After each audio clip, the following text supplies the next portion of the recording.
Et bonjour tout le monde. Aujourd'hui, je vais vous faire un peu de pub pour un livre. Et non, je ne suis pas payé pour, c'est juste que je le trouve très intéressant, car cela concerne l'origine de beaucoup de Niçois. Il s'agit de l'histoire oubliée des émigrés italiens à Nice et dans les Alpes-Maritimes, aux éditions Mémoire millénaire, et j'ai pu rencontrer son auteur, Gérard Guest, lors du Festival du Livre. Comment vous est venue l'idée du livre ? Alors l'idée du livre, elle m'est venue tout simplement par l'histoire de ma famille, parce que du côté de ma mère, je suis d'origine italienne, et particulièrement, plus précisément du Piémont.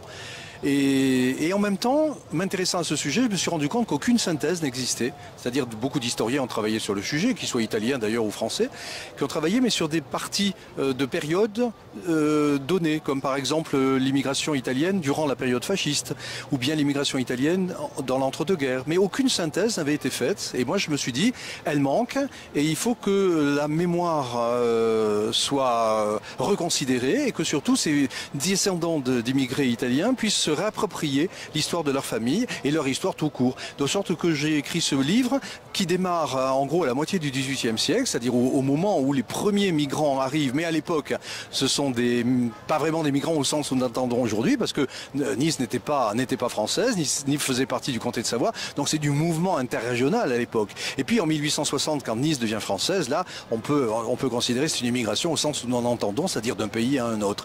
Donc j'ai couvert ces 2 siècles et demi de façon très simple, avec des chapitres thématiques qui permettent à chacun d'avoir une lecture même diagonale, avec un chapitre sur les quartiers de la ville de Nice, ou les quartiers de villes sur la Côte d'Azur où ils vivaient, les régions d'origine de ces migrants en fonction des périodes de leur immigration, les métiers qu'ils exerçaient, mais aussi par exemple, on en parlera peut-être certainement après, les confrontations qui ont été les leurs avec les locaux et toutes les traces de racisme que l'on peut trouver ou d'opposition qu'ils ont subi. Nous avons une image d'Épinal de l'immigration italienne, avec une intégration parfaite, mais ce n'était pas le cas. Absolument, et vous avez bien raison, on a cette image d'Épinal. Alors elle s'est faite parce qu'au final, moi-même, donc descendant, on est parfaitement intégré, on est évidemment totalement français, et puis bon, il n'y a pas d'ambiguïté là-dessus. Mais nos prédécesseurs, nos ancêtres, ont véritablement souffert. Alors ils ont souffert parce qu'ils ont énormément travaillé, ils ont été, on peut employer le mot sans être marxiste, ils ont été véritablement souvent exploités, parce que les salaires étaient bas, parce que les horaires journaliers étaient considérables, parce que c'était du personnel qui était c'est ce que dit la presse de l'époque, docile et facilement malléable. Et donc tous les employeurs souhaitaient naturellement faire appel à ces gens-là.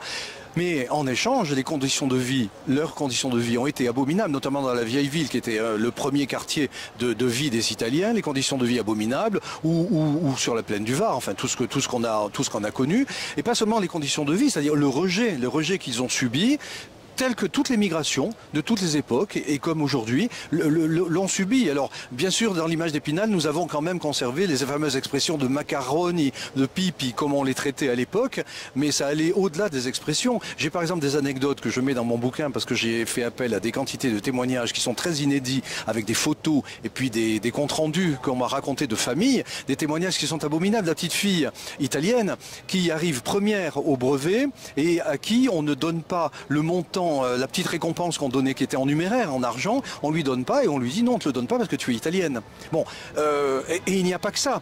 Par rapport au service militaire, par rapport à la guerre, enfin, un rejet général. Donc comme vous l'avez très bien dit, effectivement cette immigration a été douloureuse et ces gens-là ont véritablement souffert. Donc elle s'est bien réalisée, peut-être parce qu'il y avait bien sûr une communauté de pensée, une communauté de vie entre l'Italie et notre région, puisque les dialectes piémontais ou bien le nissar étaient quand même bien sûr très proches, ou la langue italienne et la langue française, mais la religion était commune aussi, mais il n'empêche que ça a été particulièrement difficile, comme toutes les migrations. L'identité niçoise est-elle un facteur d'intégration des immigrés italiens ?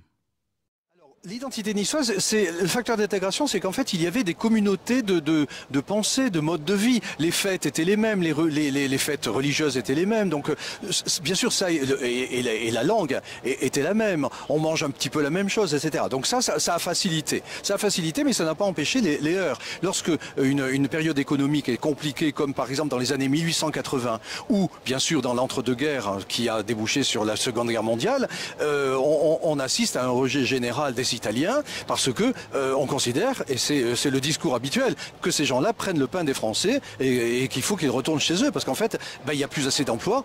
Et bien sûr, on tombe sur l'étranger. Mais on a oublié que cet étranger-là, il est là depuis un siècle et qu'il a en grande partie construit la ville de Nice et les villes de la Côte d'Azur. C'est grâce à lui, à son courage, à son mérite, à son travail que ça a été fait. Mais à ce moment-là, on l'oublie, comme souvent.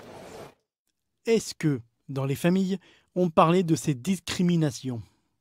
Vous avez raison aussi, parce que souvent c'est passé sous silence, la plupart du temps. Ce sont des générations, c'est pour ça que mon titre dit « L'histoire oubliée ».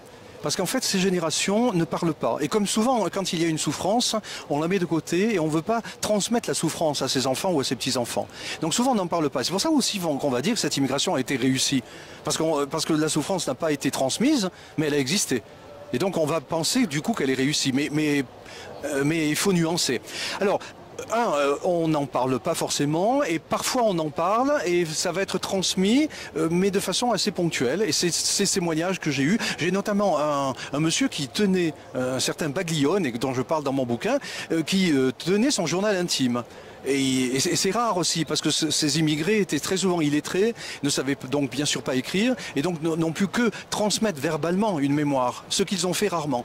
Donc celui-ci en revanche, il a écrit son petit journal intime et là ça a été une source considérable d'informations parce qu'il raconte justement les difficultés du rejet qu'il a vécu, notamment quand il était à l'école où l'instituteur lui disait tu es italien et on l'accusait toujours dans la cour de récréation parce que c'était soi-disant lui qui frappait les camarades. Au point qu'il a été finalement dégoûté de l'école, etc. Alors il raconte ce genre d'anecdotes. Grâce à ces témoignages, ça m'a permis d'incarner cette immigration. Alors après, j'ai des anecdotes et puis de véritables témoignages de personnes, de petites filles ou petits-fils de ces gens-là qui ont créé, par exemple, un petit restaurant dans la vieille ville et qui racontent ce qui se passait dans un restaurant. À cet égard, j'ai une anecdote qui est très jolie. Ce sont des gens qui sont de Livourne. Là, on est dans la première moitié du XXe, qui sont de Livourne, comme un de leurs clients, mais ce client s'appelait Modigliani, qui est également livournais. Et il accueillait Modigliani, qui est bien sûr maintenant à la fois très connu et très bien coté, ses tableaux valaient une fortune. Modigliani venait manger chez eux, mais en fait, il n'avait pas le sou pour payer son repas. Mais comme ils étaient de Livourne, les uns et les autres, les gens de Livourne qui avaient ouvert ce restaurant, lui offraient tout simplement à manger. Alors l'anecdote, c'est qu'en fait, pour les remercier, il leur a offert des tableaux et des dessins. Et donc moi je dis à la petite fille qui me raconte cette anecdote qui est croustillante, je lui dis mais attends, vous habitez forcément donc au Mont-Boron dans une villa forcément très luxueuse parce que vu le prix des tableaux, elle me dit non parce que ma grand-mère un beau jour a décidé de faire du ménage et elle a tout jeté et voilà, nous avons perdu tous les Modigliani. Voilà. Alors j'ai des quantités d'anecdotes comme celle-ci. Bon, celle-ci elle fait sourire, mais il y en a d'autres qui sont beaucoup plus douloureuses. Quelle influence ont eu les immigrés italiens sur Nice ? Alors oui, voilà. Et ça aussi, il faut le dire. Parce que quand on vient à Nice, en tout cas surtout les étrangers, les étrangers non français, même peut-être les Français du nord de la France, ont l'impression d'arriver en Italie. Et alors c'est vrai que notre tradition, elle est liée à l'Italie par rapport à notre histoire avant 1860. Nous étions piémontais, royaume de Piémont-Sardaigne, il y a donc forcément une influence liée à la capitale qui était Turin. Mais après, cette immigration a laissé une très très forte influence. Un exemple, les frises peintes que l'on trouve sur nos jolies maisons niçoises qui sont au sommet de la façade sous la toiture, qui sont très jolies, tout le monde ne sait pas ou tout le monde pense que c'est une tradition niçoise et donc très belle. En fait, elle n'a rien de niçoise cette tradition. Aucune maison n'avait de frises peintes avant que ces immigrés italiens viennent en France. C'est-à-dire par exemple des Toscans ou des Génois qui pratiquaient ce savoir-faire de la fresque dans leur région d'origine et qui ont en immigrant, emporté avec eux ce savoir-faire et qu'ils ont utilisé dans nos maisons, qui sont devenues nos belles maisons maintenant peintes et que l'on croit de tradition niçoise, alors que non, c'est ce que nous leur devons. Et une influence sur la cuisine ? Oui, alors la nourriture un petit peu moins. Alors bien sûr on pense à la pâte, aux pâtes, oui bien sûr, mais un petit peu moins en fait, parce que la pizza, ce genre de choses, comment dire, l'influence n'a pas été la même. Nous avions à Nice une tradition qui était déjà ancienne et qui n'a pas été liée forcément à l'immigration. Je prends la soque. La soque, c'est une tradition de nourriture génoise et que nous avions largement avant l'immigration, puisque forcément nos liens avec le Piémont, la Ligurie et puis et Gênes sont anciens. Donc un petit peu moins pour ce qui est de la nourriture. C'est davantage pour ce qui est de l'architecture, de la décoration, là oui. Et cette immigration a laissé des noms célèbres à Nice.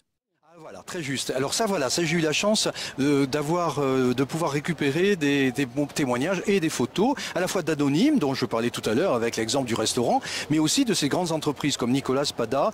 Les successeurs et les descendants de ces entreprises m'ont reçu très gentiment et m'ont permis d'accéder aux archives, aux photos, et ils m'ont rappelé que leur grand-père, eh bien, il était venu avec la petite charrette et il transportait du sable du Paillon en tant qu'ouvrier pour pouvoir travailler dans les chantiers. Sauf que avec le talent qui était celui de Nicoletti ou de Spada, mais de plein d'autres, Costamagna, etc., eh bien, ils ont réussi à construire une entreprise et puis à développer cette entreprise avec le talent à la fois de l'entrepreneur, mais aussi du talent humain. C'est ce qu'ils me disent. En fait, il y avait une capacité d'entourer le personnel. D'ailleurs, à cet égard, j'ai aussi une anecdote rigolote qui est de Spada, je crois bien, ou Nicoletti, enfin peu importe. Il m'a montré, par exemple, l'attestation d'honneur que leur a délivré la SPA de l'époque, la Société protectrice des animaux de l'époque, qui félicitait l'entreprise de bien entretenir et soigner les chevaux qui étaient bien sûr utilisés pour le charroi de tous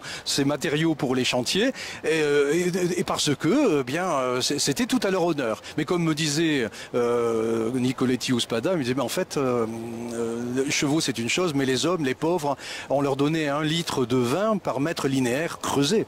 Et là, alors, certes, c'est pas du vin à 14 degrés comme de nos jours, c'était un vin moins gradé, mais quand même, voilà, c'est une anecdote qui révèle bien la difficulté de travail de ces générations. Est-ce que les gens qui ont partagé leurs souvenirs étaient enthousiastes à l'idée de participer à votre livre ? Alors oui, ça oui. Enthousiaste, volontaire et heureux. Et d'ailleurs, vous voyez toutes les dédicaces que je fais ou les conférences que je donne, le principal retour que j'ai, c'est ce qui me fait le plus plaisir bien sûr, c'est merci d'avoir redonné vie à nos ancêtres, parce qu'en fait on les avait oubliés. Et grâce à vous, eh bien ils revivent et on le remet à l'honneur. Et c'est en fait ces témoignages m'ont été donnés avec cet enthousiasme-là. Et souvent c'est des personnes d'un certain âge, 80 ans, qui me disent, et ça je trouve ça merveilleux, qui me disent en fait je l'achète parce que j'ai une véritable attente qui provient de ma petite fille, de mon arrière-petite-fille qui a 15 ans, qui a 12 ans, et qui me disent mais papy, pourquoi c'est l'Italie, qui comprennent que l'Italie est dans leur famille, mais qui ne comprennent pas pourquoi. Et en fait, ce livre, j'espère, en tout cas ces grands-pères-là l'achètent pour cela, va permettre de créer cette transition et cette transmission entre ce passé puis ces nouvelles générations. Eh bien, merci Gérard Guest. Alors, pouvez-vous rappeler le titre de votre livre ? L'histoire oubliée des immigrés italiens à Nice et dans les Alpes-Maritimes. C'est aux éditions Mémoire millénaire. Et c'est disponible dans toutes les librairies, la FNAC, etc. Eh bien, merci Gérard Guest. Merci à vous. Merci.